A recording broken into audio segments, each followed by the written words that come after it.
And welcome to சொல்ல துடிக்குது மனசு. நம்ம எல்லாருமே கார்ட்டூன் பார்ப்போங்க. இந்த கார்ட்டூன் கேரக்டர்ஸ்லாம் கடகடன்னு ஓடி வரும், ஒரு சவத்தில் போய் முட்டிக்கும், அப்படியே கீழே விழுந்துரும். அது மேலே ஒரு டிராக்டர் ஏறும். ஆனால் டிராக்டர் ஏறினதுக்கப்புறம் அந்த கார்ட்டூன் ஃபிகர் அப்படியே சப்பையாயிடுங்க. ஆனால் டிராக்டர் போனதுக்கப்புறம் அந்த கேரக்டர் அப்படியே எழுந்து நார்மலாக நடக்க ஆரம்பிச்சிடும். இது நம்ம ரொம்ப சுவாரஸ்யமாக என்ஜாய் பண்ணி சிரிச்சுக்கிட்டே பார்ப்போங்க. ஆனால் இது மனிதர்களுக்கு நடந்ததுன்னா யோசிச்சு பாருங்க. இன்னைக்கு அதிகப்படியான உயிரிழப்புகளுக்கு முதல் காரணமாக இருக்கிறது ஹார்ட் அட்டாக்ஸ். ரெண்டாவது காரணம் என்னன்னு பார்த்தீங்கன்னா சாலை விபத்துகள்ங்க. அந்த மாதிரி சாலை விபத்துகளில் தங்களுடைய இளம் மகன்களை இழந்த 2 குடும்பங்கள் நம்ம நிகழ்ச்சிக்கு வந்திருக்காங்க. அவங்கள இப்போ சந்திக்கலாம். 1 வருஷத்துக்கு முன்னால் ஒரு சாலை விபத்தில் தன்னோட மகனை இழந்த தந்தை அருணாச்சலம் நம்ம நிகழ்ச்சிக்கு வந்திருக்காருங்க. மகனை இழந்த சோகம் இன்னும் கூட அவருடைய குடும்பத்தை பாதிச்சிட்டு இருக்கு. அவர்கிட்ட இப்போ பேசலாம். வணக்கம் சார். வணக்கம் மேடம். நீங்கள் என்ன பண்ணிட்டு இருக்கீங்க? நான் ஒரு ஆடிட்டிங் ஃபார்ம் துபாயில் வச்சு நடத்திட்டு இருக்கேன். இப்போவும் துபாயில் தான் இருக்கீங்களா? நான் துபாயில் ஃபேமிலியை 2008 ஷூட் பண்ணேன். இப்போ நாகர்கோவிலில் என் ஒய்ஃப் வந்து ஒரு பேக்கரி வச்சு ரன் பண்ணிட்டு இருக்காங்க. டைமிங் அவங்க கூட சப்போர்ட் பண்ணிகிட்டு இருக்கேன். Once in a month Dubai போய் மேற்பார்வை பார்த்துட்ருக்கேன். அங்கே ஸ்டாஃப்லாம் இருக்காங்க. எந்த வருஷம் உங்களுக்கு கல்யாணம் நடந்தது? 1985. எத்தனை குழந்தைங்க? 2 குழந்தைகள், ஒரு பையனும் ஒரு பொண்ணும். அந்த பையன் தான் அந்த விபத்தில் இறந்தது. அவர் MBA முடிச்சுட்டு படிச்சுட்டு இருந்தார். At the same time I was working in இது இருந்தார். இந்த விபத்து நடக்க முன்னாடி தான் அதை ரிசைன் பண்ணிவிட்டு வேறு 2-3 ஆஃபர் இருந்து இதில் ஜாயின் பண்ணலாம்னு சொல்லிட்டு டிசைட் பண்ணிட்டு இருந்தார். விபத்து எப்போ நடந்தது? என்ன நடந்தது? 30th June 2009 ஈவினிங் அரௌண்ட் 5:30 டைமில் அந்த விபத்து நடந்தது. ECR ரோட்டில் அவரும் அவர் ஃப்ரெண்ட்ஸும் பாண்டிச்சேரி போயிட்டு இருந்தாங்க. போயிட்டு இருக்கும்போது ரொம்ப ஸ்பீடாக தான் நார்மலி ஸ்பீடாக தான் ஓட்டக்கூடிய பையன் ஒரு டேர்னிங்கில் வந்து அவருடைய கண்ட்ரோலில் இழந்து கார் கண்ட்ரோல் இழந்து ரொட்டேஷன் ஆகி அந்த ஸ்பாட்லேயே அவர் இறந்துட்டார். தீபக் அன்னைக்கு என்ன விஷயமா போயிட்டு இருந்தார்? ஃப்ரெண்ட்ஸு கூட வேற ஒரு ஃப்ரெண்டை மீட் பண்ண கொண்டு போயிட்டு இருந்தார். இங்கே சென்னை டு பாண்டிச்சேரி. ஆமாம். உங்களுக்கு தெரியும் அவர் போகிறாருன்னு சொல்லிட்டு? நார்மலி எல்லா வாட்டியும் எது சொன்னாலும் சொல்லிட்டு தான் போவார். பட் அன்னைக்கு சொல்லலை. அதுக்கு முன்னாடி சொல்லியிருந்தார். ஒரு 2-3 days முன்னாடி ஃப்ரெண்டை பார்க்க போனோம், துபாயிலேருந்து ஒரு ஃப்ரெண்டு வராரு அப்படின்னு சொல்லியிருந்தார். அன்னைக்கு எங்கள்கிட்ட சொல்லலை ஆக்சுவலி. இது தெரிய வந்த போது நீங்கள் எங்கே இருந்தீங்க? நான் ஊரில், நானும் என் ஃபேமிலி, என் ஒய்ஃபு, எங்கள் பொண்ணு எல்லோரும் ஒரு ரிலேட்டிவ் வீட்டில் லஞ்சு சாப்பிட்டுட்டு திருப்பி வந்துட்டுருக்கோம். ஈவினிங் அரௌண்ட் 5:45 எங்கள் நியூஸ் வந்து எங்களுக்கு. அவருடைய ஃப்ரெண்டு அவருடைய மொபைலை இப்போ எடுத்து எங்களை கூப்பிட்ருக்காரு. அப்போ அந்த டைமில் தான் நாங்கள் காரில் என் மொபைலை வச்சுட்டு வேறு ஃப்ரெண்டை வெளியே பேசிகிட்டு இருந்தோம். திருப்பி வந்து காரில் பார்த்தப்போ மிஸ் கால் இருந்து அவருடைய பேர் தீபக். திருப்பி கூப்பிட்டோம். அவன் ஃப்ரெண்டை ஆன்சர் பண்ணார். இப்படி விபத்து நடந்துட்டு நம்ம சீரியஸ் கண்டிஷனில் இருக்காருன்னு நியூஸ் வந்து எங்களுக்கு. அப்புறம் நாங்கள் நாகர்கோவிலேருந்து எதர் காரில் வரலாம் அல்லது ட்ரிவாண்டத்துலேருந்து ஃப்ளைட்டில் வரலாம் பிளான் பண்ணி லாஸ்ட்டு ட்ரிவாண்டத்தில் டிக்கெட் கிடச்சி ட்ரிவாண்டத்தில் ஃப்ளைட்டு இல்லை சென்னை வந்தோம். சென்னை வந்து ஹாஸ்பிட்டலில் போனப்புறம் தான் எங்களுக்கு வந்து இறந்து போன செய்தி தெரியும். நைட்டில் 10:45 தான் தெரியும் எங்களுக்கு. அது வேறு யாருமே சொல்லலை. நம்ம ஃப்ரெண்ட்ஸும் ரிலேட்டிவ்ஸ் யாருமே சொல்லலை. இங்கே வந்தப்போ தெரியும். ரிலேட்டிவ்ஸ்க்கும் தெரிஞ்சிருந்தது அப்போ முன்னாடி? எனக்கு டெலிஃபோன் வந்த உடனே இம்மீடியட்லி நான் என்னுடைய கொஞ்சம் ஃப்ரெண்ட்ஸ் ரிலேட்டிவ்ஸ் சென்னையிலேருந்து இப்படி விபத்து நடந்திருக்கு, இம்மீடியட்டாட்டு ஹாஸ்பிட்டலுக்கு கொண்டு போக வேண்டி நான் டெலிஃபோன் பண்ணியிருந்தேன். அவங்களும் எல்லாம் இம்மீடியட்டாக வந்து பார்த்தப்போ அவங்களுக்கு நியூஸ் கிடச்சாச்சு. பட் அவங்க யாருமே சொல்லலை என்கிட்ட. சென்னை வந்தப்போ தான் எனக்கு தெரியும் நைட்டு. அந்த ஃப்ரெண்டு கூட இருந்த ஃப்ரெண்டு அவங்க 2 பேருக்கும் எந்த வித அடியுமே இல்லை. எப்படி சார்? அவங்க ஒரு மிராக்குலஸ் எஸ்கேப் தான் அவங்களுக்கு. இவர் ஃப்ரெண்டில் ட்ரைவ் பண்ணிட்டு இருந்தார். இவர் நல்ல ஹைட், ஒரு 6 அடி ஹைட் இருப்பார். ஸ்பீடாக போகும்போது இவருடைய தலைப்பாகத்தில் தான் வண்டி ரொட்டேஷன் ஆகி ஒரு கல்லில் இடித்து அந்த மேலே உள்ள பகுதி வந்து அப்படியே உள்ளே இறங்கிட்டு. ஸோ ஆன் த ஸ்பாட்லேயே அவர் இறந்துட்டார். பயங்கரமான நிகழ்ச்சி அது. எப்படின்னு சொல்ல முடியல. என் ஒய்ஃப் இப்போவும் ட்ரீட்மெண்ட்டில் தான் இருக்காங்க. என்னாச்சு அவங்களுக்கு?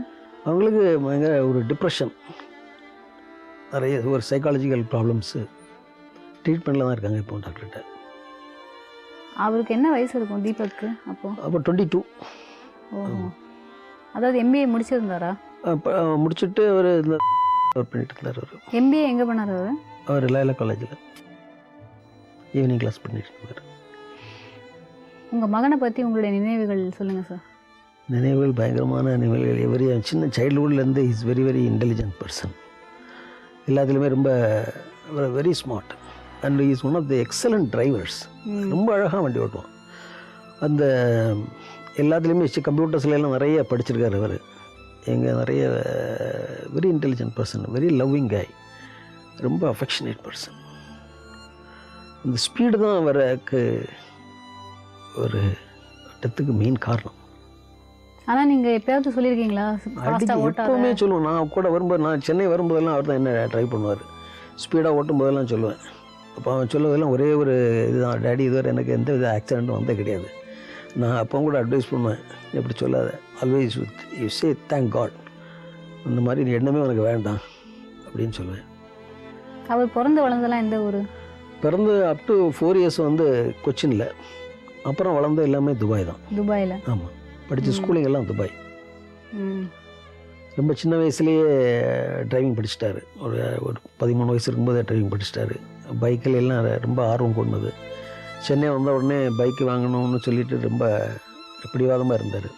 நாங்கள் கொஞ்ச நாள் அதை அவாய்ட் பண்ணோம்.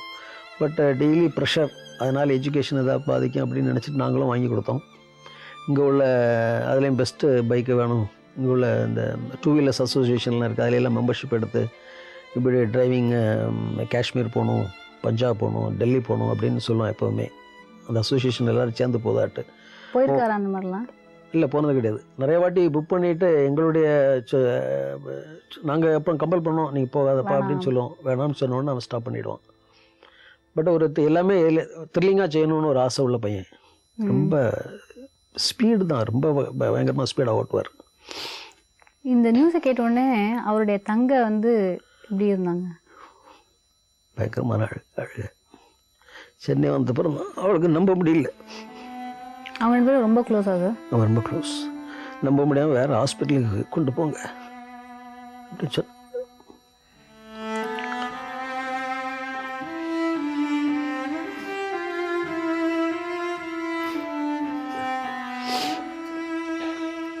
இப்போ தங்க என்ன பண்ணிட்டு இருக்காங்க? அவள் வந்து இங்கே எஸ்ஆர்எம்ல வந்து ஆர்கிடெக்சர் ஃபஸ்ட் இயர் ஜாயின் பண்ணியிருந்தான். அன்றைக்கி ஃபீஸு கட்டிட்டு தான் அன்றைக்கி போகிறேன். ரெசிப்டோ காரில் இருந்து திருப்பி அங்கே இருந்ததை கேன்சல் பண்ணிவிட்டு ஊரில் வந்து சிவில் இன்ஜினியரிங் ஜாயின் பண்ணியிருக்கான். அப்போ அவங்க இங்கே படிக்கல? அப்புறம் படிக்கல. அப்போ என் ஒய்ஃபு தனியாகிடுவான்னு சொல்லிட்டு அப்புறம் ஃப்ரெண்ட்ஸ் எல்லோரும் அட்வைஸ் பண்ணாங்க. அவங்கள பொண்ணை கூட்டிகிட்டு ஊர்லேயே வந்திருக்காங்க. அங்கேயே வந்து இப்போ செகண்ட் இயர் இன்ஜினியரிங் பண்ணிகிட்ருக்காங்க. அவங்க தீபக்கை தினமும் நினச்சி பார்ப்பாங்களா? நினச்சி பார்ப்பாங்க. இப்போ நாங்கள் வருத்தப்படுவோம்னு சொல்லிட்டு எதுவுமே பேசுறது கிடையாது. சரி சரி. இப்போ அம்மா எப்படி இருக்காங்க? இப்போ பரவாயில்ல, ஷீஸ் ரிகவரிங். நைட்டு தான் நல்ல ப்ராப்ளம், இந்த ஸ்லீப்லெஸ் நைட்ஸ். அதுக்கு வந்து டேப்லெட்ஸ் எல்லாம் சாப்பிட்டுருக்காங்க. நீங்கள் வந்து ஒரு ஆட் கொடுத்தீங்கன்னு நாங்கள் கேள்விப்பட்டோம் உங்கள் பையனுடைய இறப்புக்கு அப்புறம். அது என்னன்னு சொல்ல முடியுமா? ஆக்சுவலாக எல்லா ஹோமேஜ் பேஜும் பார்த்திங்கன்னா அது ஒரு சிம்பிளான ஒரு ஆடு. அவங்க ஃபோட்டோகிராஃப் இருக்கும், பர்த் டேட், டெத் டேட், ஏதாவது சின்ன ஒரு 3-4 லைன்ஸ் இருக்கும். இது வந்து டெய்லி ஆக்சிடென்ட்ஸ் நிறைய நியூஸ் பேப்பரில் வந்துட்டுருக்குது. அப்போ நம்ம ஒரு வித்தியாசமாக பண்ணணும்னு என் பையனுடைய வேர்ட்ஸே நான் போட்டேன். அவன் சொல்லுது மாதிரியே ஒரு ஆடு கொடுத்தேன். என்னென்னு? இப்படி ஸ்பீடாக ஓட்டக்கூடாது அப்படின்னு சொல்லி ஒரு பேசிக்காட்டு ஒரு சின்ன ஒரு ஆட் கொடுத்துருந்தேன். நான் ஒரு 5 அட்லீஸ்ட் நான் ஒரு I expected only 5 persons to call me on the day. அவங்க இதை பார்த்து பட் மோர் தென் 250 கால்ஸ் இன்றைக்கி வந்து பயங்கர ஒரு இம்பேக்ட் அதை க்ரியேட் பண்ணிடுச்சு அந்த ஆடு. நிறைய யங்ஸ்டர்ஸ், அதான் எனக்கு ரொம்ப ஹாப்பியாக இருந்தது. யங்ஸ்டர்ஸ் வந்து கூப்பிட்டு, சார் நாங்கள் ரொம்ப தெரிஞ்சிட்டோம் சார், உண்மையிலே எங்கள் மனசுலேருந்து வருது. வயசானவங்க நிறைய ஒரு மிஸ்டர் ஜோசப் கூப்பிட்டு 62 வயசு, நான் ரிட்டையர்ட் காலேஜ் ப்ரொஃபஸர், நான் சேஞ்ச் ஆகிட்டோம்னு சொல்கிறேன்னா அது உண்மையிலேயே மனசுலேருந்து சொல்கிறேன் சார். இப்படி நிறைய பேர் டெலிஃபோன் பண்ணி சேஞ்ச் ஆகிட்டேன் அப்படின்னு சொன்னாங்க. அப்போ வேறு 1-2 நண்பர்கள் கூப்பிட்டு, எப்படி காலேஜ் டேஸில் இப்போ எங்களுக்கு லாஸ்ட் டே ஃபைனல் இயர் முடிச்சு நாங்கள் எல்லோரும் பிரியக்கூடிய டைமில் இந்த ஆடை கொண்டு நாங்கள் எங்கள் கிளாஸில் எல்லாம் டிஸ்கஸ் பண்ணோம். எல்லாருமே நாங்கள் டிசைட் பண்ணோம், இனிமேல் இந்த மாதிரி ஸ்பீடாக போகக்கூடாது அப்படின்னு டிசைட் பண்ணோம். அதெல்லாம் மனசுக்குள்ளே இல்லை இவ்வளோ வருத்தத்துக்குள்ளேயும் ஒரு சந்தோஷம் தான் அது. நம்மளால் ஒரு கொஞ்சம் உயிரிழை காப்பாற்ற முடிஞ்சு அப்படின்னு சொல்லிட்டு. இப்போ உங்கள் குடும்பம் எப்படி சார் இருக்குது? இப்போ டெய்லி நினைவுகளோடு தான் போயிட்டுருக்கோம். டெய்லி எதை பார்த்தாலும் அவனுடைய நினைவுகள் வந்துட்டுருக்கு.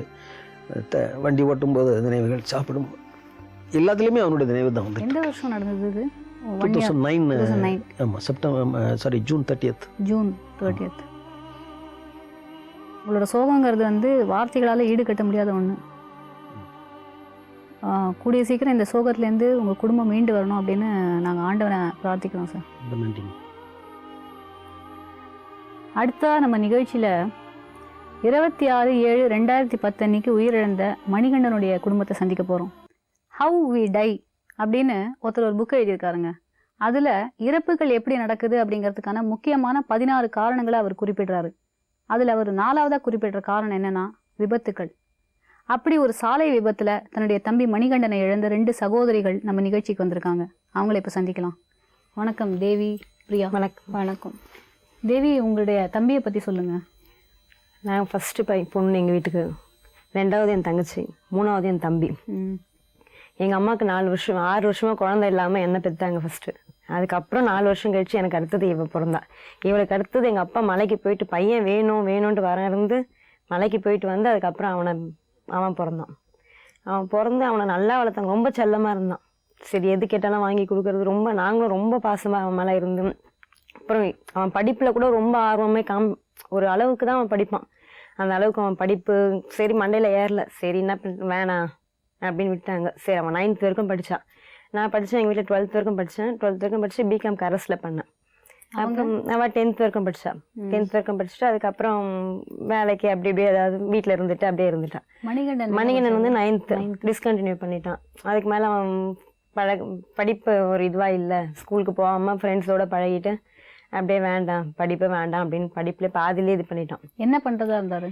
அதுக்கப்புறம் ஏதாவது வேலைக்கு போகிறேன், ஏதாவது இது பண்ணுறேன் அப்படியே. அந்த வயசில் வந்து அவனுக்கு அந்த தோணல, படிப்புக்கு ஒரு முக்கியத்துவம் கொடுக்காம இருந்துட்டான். அப்புறம் பின்னாடி தான் வந்து அவனுக்கு படிக்கணும்ன்ட்டு ஒரு 2-3 வருஷத்துக்கு முன்னாடி படிக்க போகிறேன். போன வருஷத்தில் கூட அவன் ஃபார்ம் வாங்கி வச்சுருந்தான்.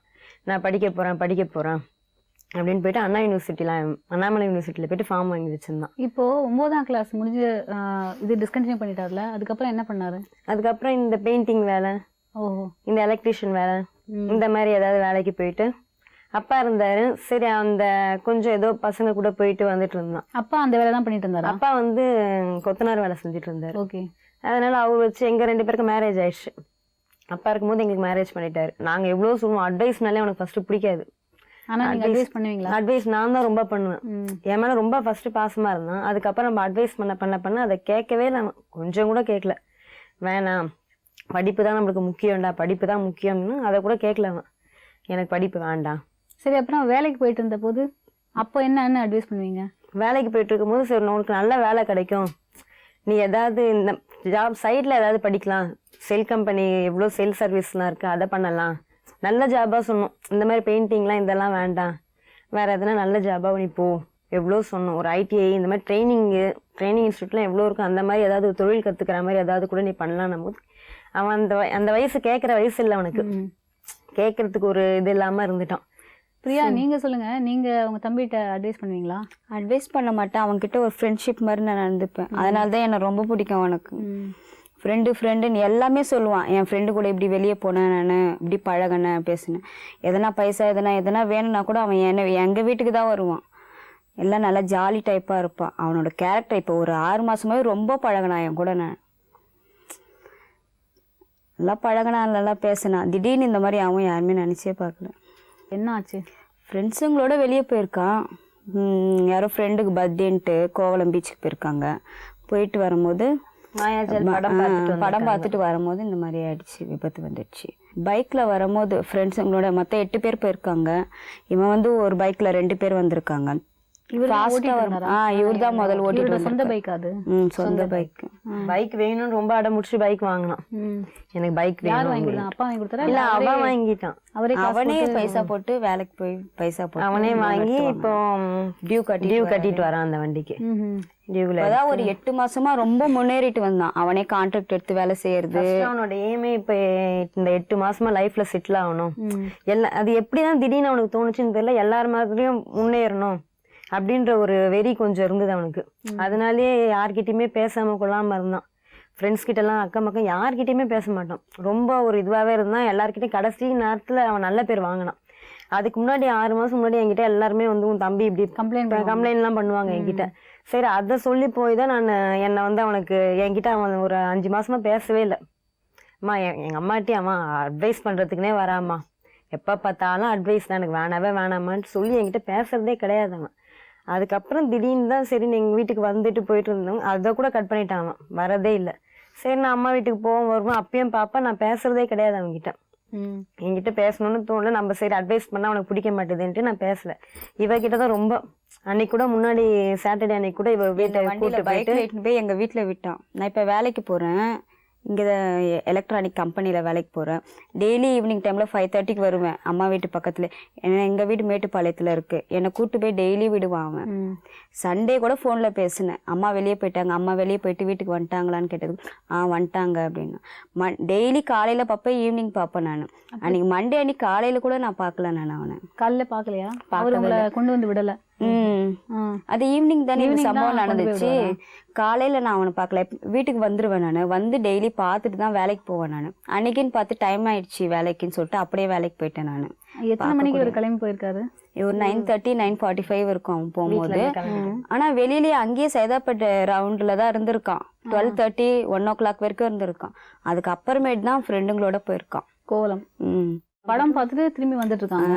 5:30க்கு வெளியே வரும்போது 2 பேர் இவனும் பசங்களும் எல்லாம் மொத்தம் 8 பேர் பைக்கில் வரும்போது பாதி தூரம் வந்துட்டு இருக்கும்போது ஒரு மினி லாரி வந்துட்டு இருக்கு. அப்படி வரும்போது அந்த மினி லாரிக்காரன் வந்து பிரேக் பிடிக்கல, டக்குன்னு பின்னாடி இடிக்கவும் அவன் பைக்கில் இந்த சைடில் போய் விழுந்துட்டு இருக்கான். இன்னொரு பையன் பேக்கில் உட்காந்துருக்கான், இந்த சைடில் போய் விழுந்துட்டு இருக்கான். அதாவது பிளாட்ஃபார்ம் சைடு. பிளாட்ஃபார்ம் சைடு வந்திருக்கான். இவன் விழுந்த பக்கம், என் தம்பி விழுந்த பக்கம் வந்து அந்த மினி லாரி பின்னாடி வந்துடுச்சு. அப்படியே இழுத்துட்டு பாதி தூரம் போயிட்டுக்குது. அப்படியே இந்த ஒரு பக்கம் ஒன்றுமே இல்லை, கண்ணே இல்லை சுத்தமா. காது எல்லாமே போயிடுச்சு. அப்படியே அந்த அடிப்பட்ட பையன் கூட வந்து அவனோட மொபைல் எடுத்து ஃபர்ஸ்ட் எங்க வீட்டுக்காருக்கு ஃபோன் பண்ணான். ஃபோன் பண்ணிட்டு நான் தான் எடுத்தேன். அப்போ எங்க வீட்டுக்கார் வீட்டில் தான் இருந்தாரு. எடுத்து ஃபோன் எடுத்து பேசினேன், இந்த மாதிரி மணிகண்டனுக்கு ஆக்சிடென்ட் ஆயிடுச்சு, உடனே வாங்க கோவலத்தாண்ட மெயின் ரோட்லயே அப்படின்னு சொல்லும்.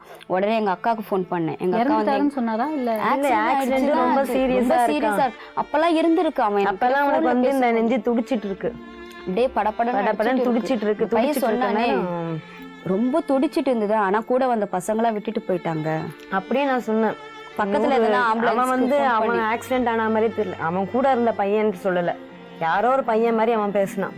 அவன் பேசின பையன், ஃபோன் பண்ண பையன் வந்து யாரோ மாதிரி பேசினான், வர இடத்துல யாரையோ பார்த்த மாதிரி பேசினான் அவன். ஆனா அவன் தான் பேசியிருக்கான் அந்த இடத்துல. கூட வந்த பையன் ஆக்சிடென்ட் ஆகி அந்த காயத்தோட அவனே பேசியிருக்கான்.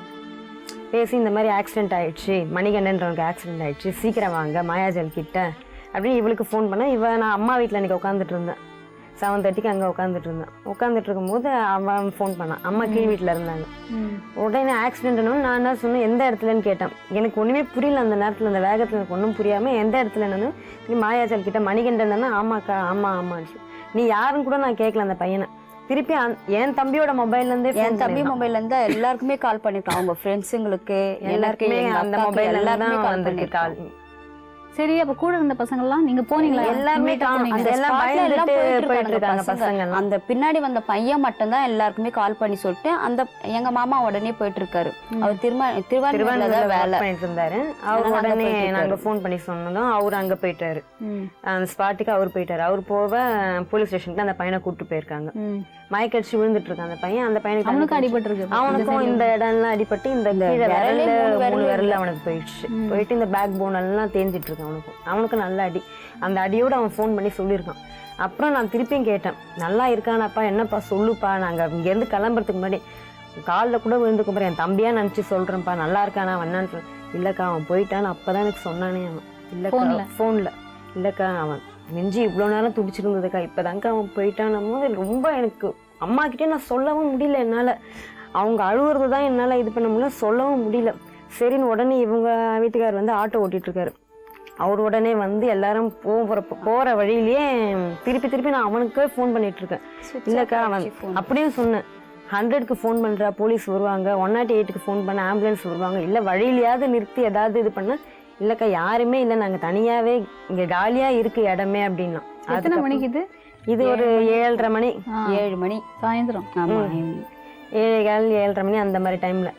அதுக்கப்புறம் நாங்கள் பாதி வழியில் போயிட்டு பாதி வழியில் திருப்பி அவனுக்கு ஃபோன் பண்ணி பேசுகிறேன், நாட் ரீச்சபிள் வந்துடுச்சு, ஃபோன் சுவிட்ச் ஆஃப் ஆகிடுச்சு. அதுக்கப்புறம் திருப்பி ஒரு பெட்ரோல் பேங்க்லேருந்து பெட்ரோல் போட்டு ஒரு பெட்ரோல் பேங்க்கில் போகிறேன், அங்கே 2 பேர் இருந்தாங்க. அவங்க சொன்னாங்க அந்த காணாத்தூர் கிட்ட தானே ஆக்சிடென்ட்டு, அந்த ஆக்சிடெண்ட்டில் அவன் போயிட்டு அவன் ஒல்லியாருன்னு அந்த பையன் என்ன மாதிரியே இருப்பான் என் தம்பி, அப்படியே ஃபுல்லாகவே என்ன மாதிரியே இருப்பான். அவன் போயிட்டான், உங்களை மாதிரி தான் இருந்தான், அவன் போயிட்டாம்மா, ஒன்றுமே இல்லை. சரி அப்படியே அம்மாகிட்ட நான் சொல்லலை. சரி அவன் சொல்லும் அம்மா உங்க கூட தான், அம்மா எங்க கூட தான் ஆட்டோல வந்துட்டு இருக்காங்க. ஆட்டோவில் அம்மாவையும் இப்படியும் உட்கார வச்சு நான் இறங்கி நானும் இவங்க வீட்டுக்காரன் தனியாக அவன்கிட்ட பேசணும், அந்த பையன்கிட்ட பேசணும். அவனே ஸ்பாட்டு கூப்பிட்டு போனான் எங்களை, முன்னாடி கூப்பிட்டு போய் இந்த இடத்துல தான் வச்சிருந்தாங்க அப்படின்ட்டு. அதுக்குள்ள பாடி எடுத்துட்டு போயிட்டாங்க. பாடி எடுத்து அந்த கண்டெய்னர் அவனை இடிச்ச வண்டிலேயே அந்த பாடியை சுற்றி போட்டுட்டு இருக்காங்க. இடிச்ச உடனே அந்த டிரைவர் போயிட்டு இருக்கான், லாரி டிரைவரும். ஊர் ஜனங்கள்லாம் வந்து பிடிக்கிறதுக்குள்ள அந்த லாரி விட்டுட்டு போயிட்டு இருக்காங்க. அப்புறம் போலீஸ்காரனுக்கு ஃபோன் பண்ண உடனே போலீஸ்காரங்க என்ன பண்ணியிருக்காங்க, எங்கள் தம்பியை பாடியை தூக்கி அந்த லாரியிலே உள்ளே போட்டு செக் போஸ்ட் இருக்குல்ல, காணத்தூர் செக் போஸ்ட், அந்த இடத்துல வச்சுருந்தாங்க. நாங்கள் போய் கூட காமிக்கவே இல்லை. நாங்கள் 1 மணி நேரம் நின்றுட்டுருக்கோம். செங்கல்பட்டு போயிருக்கு, ஹாஸ்பிட்டல் போயிருக்கு, செங்கல்பட்டு ஹாஸ்பிட்டலில் போயிருக்கு, கொஞ்சம் வெயிட் பண்ணுங்கன்னு. அப்புறம் ஆம்புலன்ஸ் ராயப்பேட்டையிலேருந்து வந்தோடனே எடுத்து பார்க்குறவங்களாம் பார்த்துக்கோங்கன்னு எடுத்து காமிச்சாங்க, பாடியை காமிச்சாங்க. ஓ, அது வரைக்கும் உங்களுக்கு அது வரைக்கும் அந்த உள்ள இருக்குன்னு எங்களுக்கு தெரியும். நான் சொல்லிட்டு இருக்கேன் அந்த பாடி அதுக்குள்ளே தான் இருக்கு அப்படின்ற, அதுக்குள்ள இல்லம்மா வருமா இனிமேதான் செங்கல்பட்டு போயிடுச்சு அப்படின்ட்டாங்க. அப்புறமா எங்க அம்மா சொல்றாங்க, இல்லை செங்கல்பட்டு நம்ம போகலான்னும் போது நான் இங்கே ஆக்சிடென்ட் ஆன இது எப்படி செங்கல்பட்டு எடுத்துட்டு போவாங்க, அது சான்ஸே இல்லை அப்படின்னு சொல்லிட்டு அதுக்கப்புறம் நான் அங்கேயே இருந்துட்டு பக்கத்துலேயே நிற்கிறோம், வண்டி பக்கத்துலேயே நிற்கிறோம். அதுக்கப்புறம் தான் போலீஸ் எல்லாம் திருப்பி இன்னொருத்தவங்களாம் வந்து அதுக்கப்புறம் அதை திறந்து காமிச்சாங்க. காமிச்சாங்க என் தம்பி.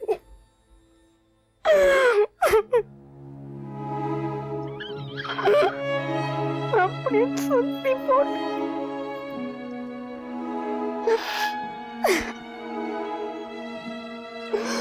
ஒண்ணுமே இல்லாம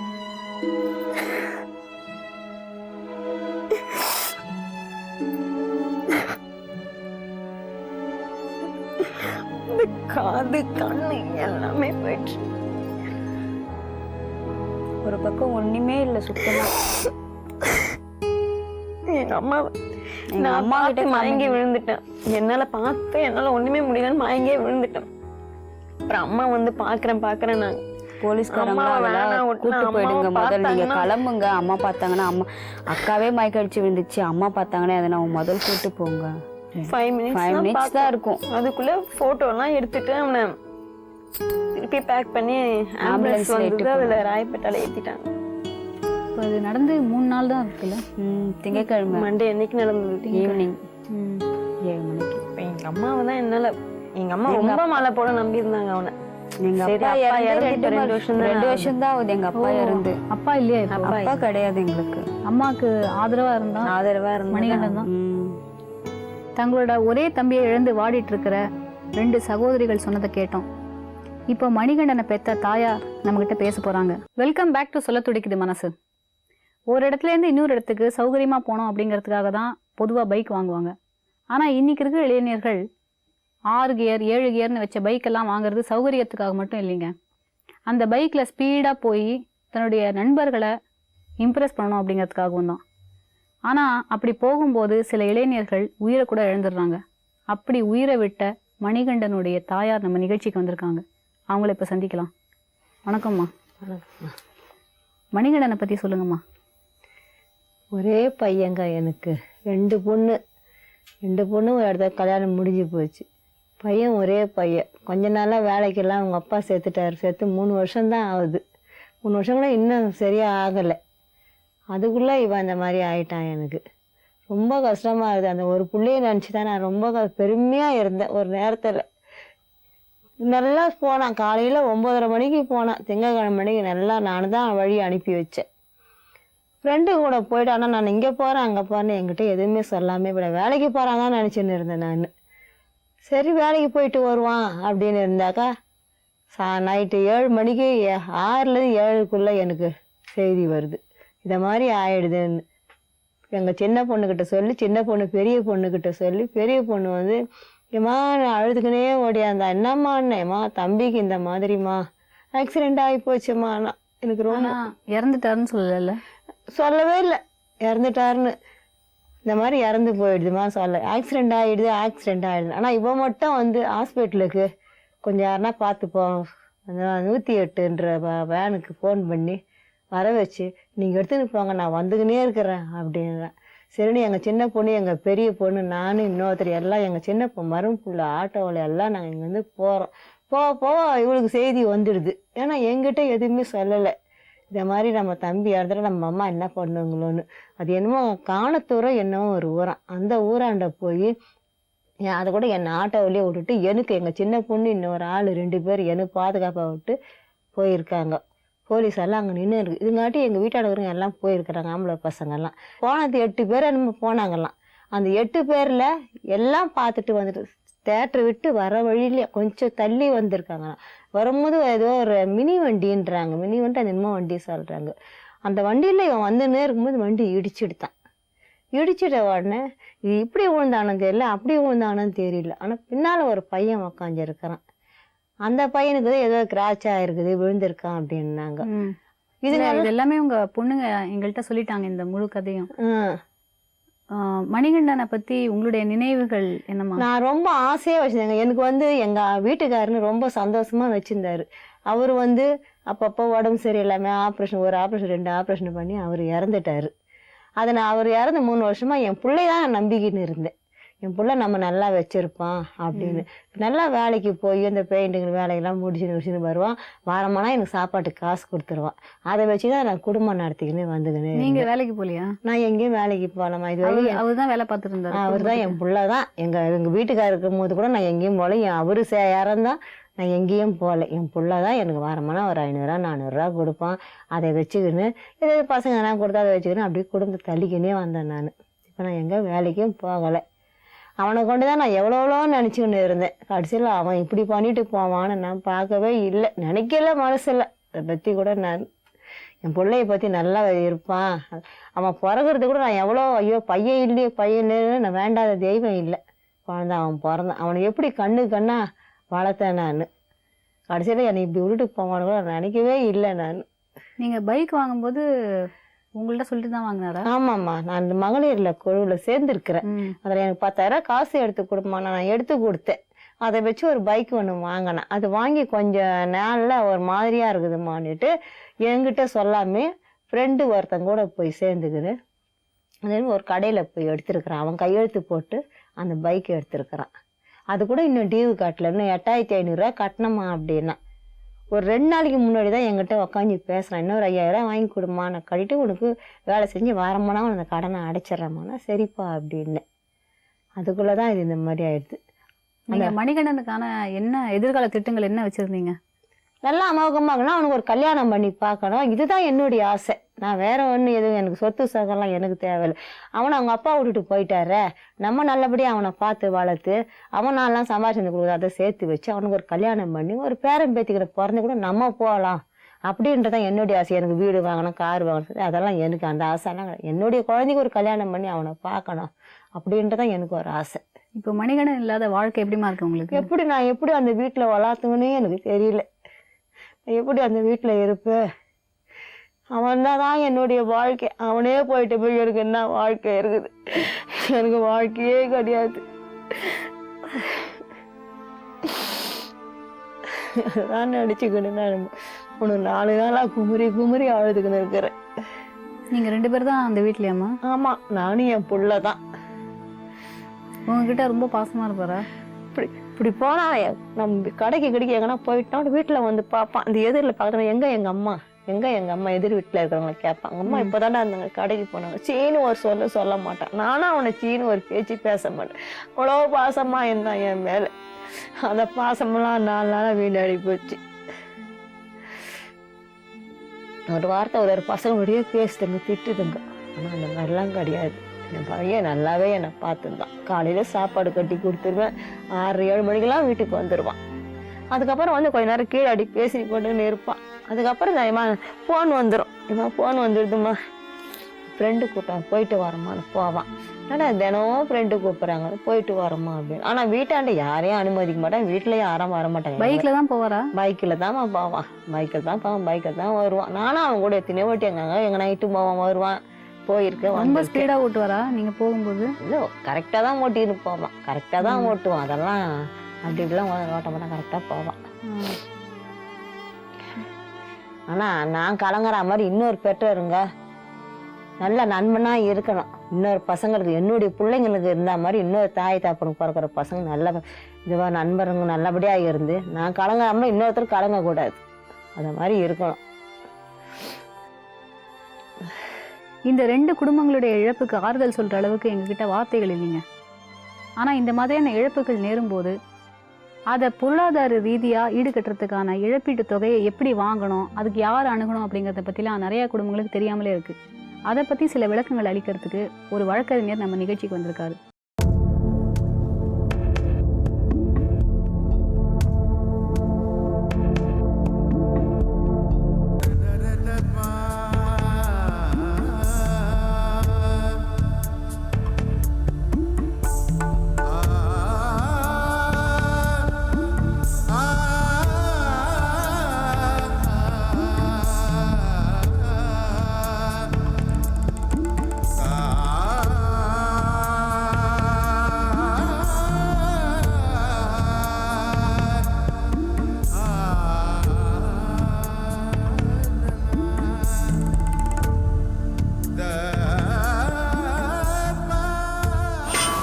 பொதுவாக நம்ம வண்டியில் போயிட்டு இருக்கும்போது நம்ம யார் மேலேயாவது இடிச்சிட்டாலோ இல்லை வேற யாராவது நம்ம மேலே இடிச்சிட்டாலோ அந்த இழப்பை சரி கட்டுறதுக்காக தான் தேர்ட் பார்ட்டி இன்சூரன்ஸ் அப்படின்னு ஒன்று எடுத்து நம்ம வருஷம் ப்ரீமியம் கட்ட வேண்டியதாக இருக்குது. ஆனால் இப்படி விபத்தில் சிக்கிக்கிட்ட பல குடும்பங்களுக்கு இந்த இன்சூரன்ஸ் அமௌண்ட்டை எப்படி வந்து கிளைம் பண்ணுறது அப்படிங்கிற நாலேஜ் கூட இல்லாமல் இருந்துட்டு தாங்க இருக்குது. அதை பற்றி மேலும் விவரிக்கிறதுக்காக வழக்கறிஞர் அப்துல் கனி நம்ம நிகழ்ச்சிக்கு வந்திருக்காரு. அவரை இப்போ சந்திக்கலாம். வணக்கம் சார். வணக்கம். இப்போது ஒரு விபத்து நடக்கும்போது அங்கே அந்த விக்டிமை, அதாவது அந்த பாதிக்கப்பட்ட ஆட்களை பார்க்கறத விட வேற என்ன விஷயங்கள் நம்ம வந்து கவனத்தில் எடுத்துக்க வேண்டியிருக்கு? அதாவது விபத்து நடந்த உடனே முதலடியாக காவல்துறைக்கு தான் புகார் கொடுக்கணும்னு சொல்லிட்டு இப்போ எல்லாருமே நினச்சிட்டு இருக்காங்க. அதாவது காவல்துறைக்கு புகார் கொடுக்கறது வந்து இது 2வது பட்சம் தான். முதல்ல அடிப்பட்ட நபரை அங்கே நியரஸ்டாக இருக்க பக்கத்தில் இருக்க வந்து மருத்துவமனைக்கு கொண்டு செல்லணும். அப்படி மருத்துவமனைக்கு கொண்டு செல்லும்போது அந்த மருத்துவமனைகள் வந்து அனைத்து மருத்துவமனைகளும், அது கிளினிக்காக இருக்கட்டும் அல்லது சின்ன ஹாஸ்பிட்டலாக இருக்கட்டும் பெரிய ஹாஸ்பிட்டல், எந்த ஹாஸ்பிட்டலாக இருந்தாலும் சரி, அனைத்து ஹாஸ்பிட்டலும் விபத்து பதிவேடுன்னு சொல்லுவாங்க. அது இங்கிலீஷில் வந்து ஆக்சிடென்ட் ரிஜிஸ்டர்னு சொல்லிட்டு அதை வந்து பராமரிச்சுட்டு வரணும். இப்போ சுப்ரீம் கோர்ட்டும் அதை தான் சொல்லியிருக்கு. அது மாதிரி முதல் மருத்துவம் அனைத்து மருத்துவமனையும் அந்த விபத்து பதிவேடு வந்து பராமரிக்கணும்ட்டு. அந்த விபத்து பதிவேடில் அடிப்பட்ட நபர், அவருடைய தந்தை பேர் என்ன, யார் கொண்டு வரா, அவருக்கு என்னென்ன அடிபட்டுச்சு, எப்படி அடிபட்டுச்சு, வண்டியில் மோதினாரா இல்லை வண்டியிலேருந்து கீழே விழுந்தாரா, அது மாதிரி சொல்லணும். அது மாதிரி முதல்ல அதை போய் பதிவு பண்ணணும்.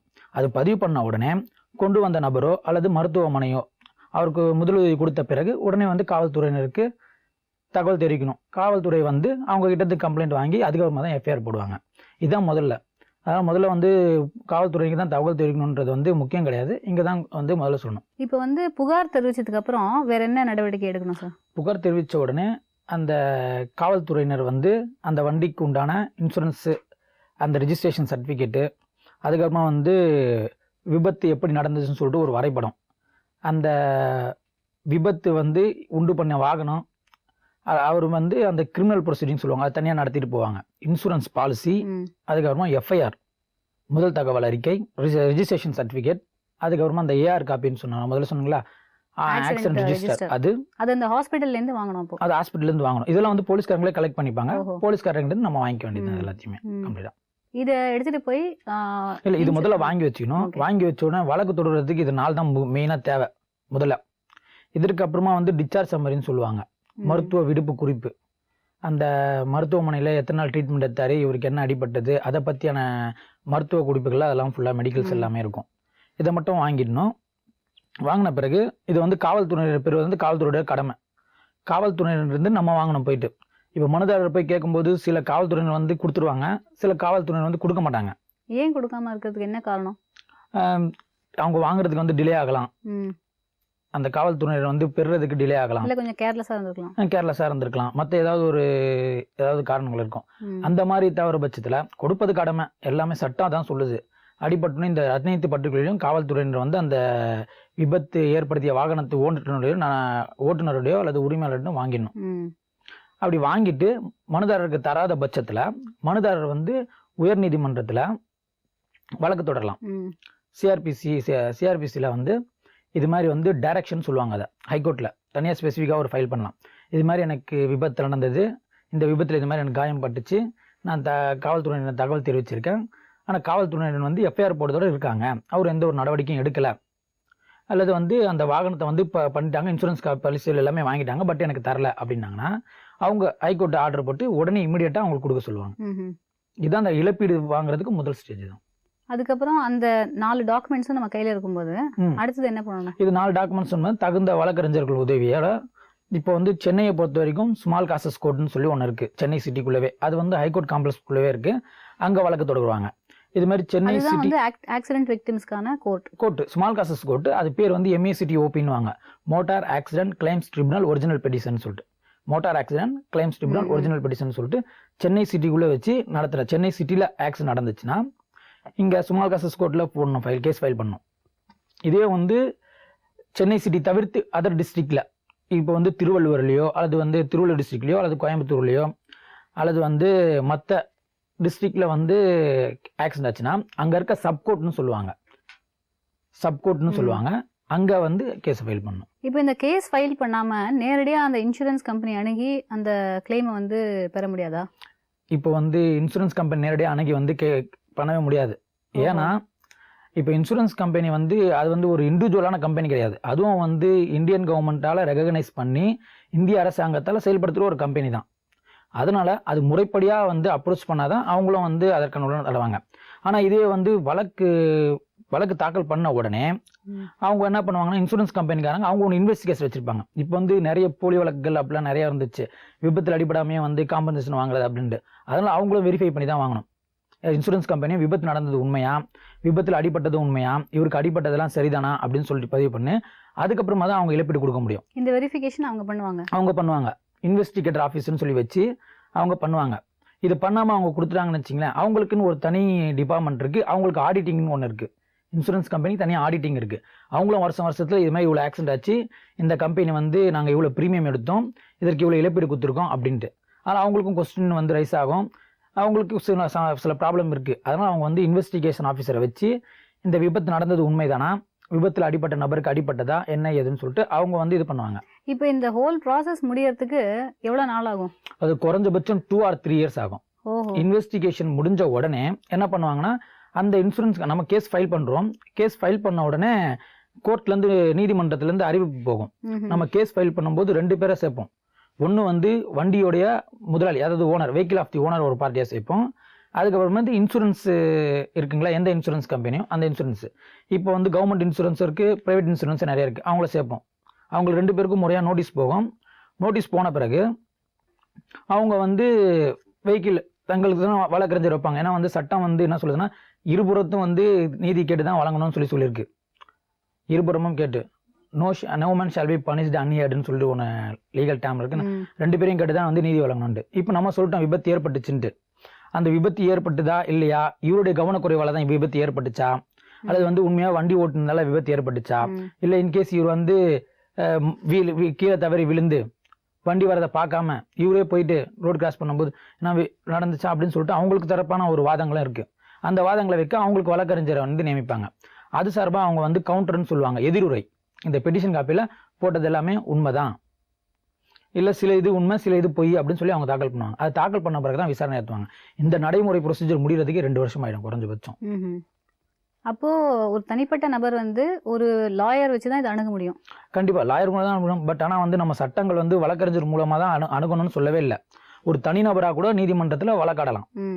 அது மாதிரி பார்ட்டி இன் பர்சன் வாங்க அவங்களே வந்து நீதிமன்றத்தில் போயிட்டு தன்னுடைய வழக்கை குறித்து தாக்கல் பண்ணலாம். வழக்கு வந்து நம்ம விசாரணைக்கு எடுத்துக்கிறதுக்கு 2 years ஆகும், 2 or 3 years ஆகும். இது வந்து பிரைவேட் இன்சூரன்ஸ் கம்பெனியாக இருந்தாலும் சரி, கவர்மெண்ட்டாக இருந்தாலும். ஆமாம், இப்போ வந்து ஒரு புது ஸ்கீமை வந்து என்கரேஜ் பண்ணியிருக்கு சுப்ரீம் கோர்ட்டே. அதாவது என்னன்னா லோக் அதாலத்துன்னு சொல்லிட்டு ஒன்று, லோக் அதாலத் மக்கள் நீதிமன்றம்னு சொல்லிட்டு விபத்து நடந்தது உண்மை, விபத்தில் அடிபட்டது உண்மை, அவருக்கு வந்து காயங்கள் ஏற்பட்டது உண்மை, அதனால அவர் வந்து வருமானம் இழப்பு ஏற்பட்டிருக்கிறது உண்மை, எல்லாமே உண்மைன்னு தெரிஞ்ச பட்சத்தில் அவங்க அந்த கவுண்டர் போட்டு முடிச்ச உடனே நம்ம அந்த இன்சூரன்ஸ் கம்பெனியும் இந்த பாதிக்கப்பட்ட நபரும், அதாவது வழக்கறிஞர் துணை இல்லாமையே இந்த லோக் அதாலத்தில் ஒன்று கூடி பேசி அதாவது இவர் மனுதாரர் கேட்டிருக்க தொகைக்கு இன்சூரன்ஸ் கம்பெனி எவ்வளோ தொகை தரது அப்படின்னு சொல்லி அவங்க ஒரு ஆஃபர் கொடுப்பாங்க. இந்த ஆஃபர் வந்து மனுதாரருக்கு சரியா இருந்துச்சுன்னு பொருந்துச்சுன்னா அப்பயே முடிச்சுக்கலாம். அங்கேயே வழக்கு விசாரணை தான் நடத்தணும், 3 வருஷம் தான் வெயிட் பண்ணணும், 4 வருஷம் தான் வெயிட் பண்ணணும்னு அவசியம் கிடையாது. லோக்கல் பஞ்சாயத்து மாதிரி, அதாவது லோக் அதாலத். இது வந்து லோக் அதாலத்தில் என்னன்னா ஹைகோர்ட்டு வந்து கன்சிடர் நடத்துது இந்த இதை. இப்போ நம்ம ஸ்மால் காஸ் சென்னையை பொறுத்த வரைக்கும் மாவட்ட சட்ட ஆணைகள், சட்டப்பணி ஆணைகள் குழுன்னு சொல்லி ஒன்று இருக்கு. அது வந்து மாசத்துக்கு 2 முறை, அதாவது second Saturday and fourth Saturday அன்னைக்கு நடத்திட்டு இருக்கு. அது தகுதி வாய்ந்த வழக்குன்னா, வழக்கு வந்து ஏற்பட்டது உண்மை, அவருக்கு இழப்பீடு வழங்கணும் அப்படின்னு தெரிஞ்சிச்சுன்னா இன்சூரன்ஸ் கம்பெனிக்காரங்க வருவாங்க, நியூ இந்தியா இன்சூரன்ஸ் வரும், பிரைவேட் கம்பெனி வரும், எல்லாமே வரும்.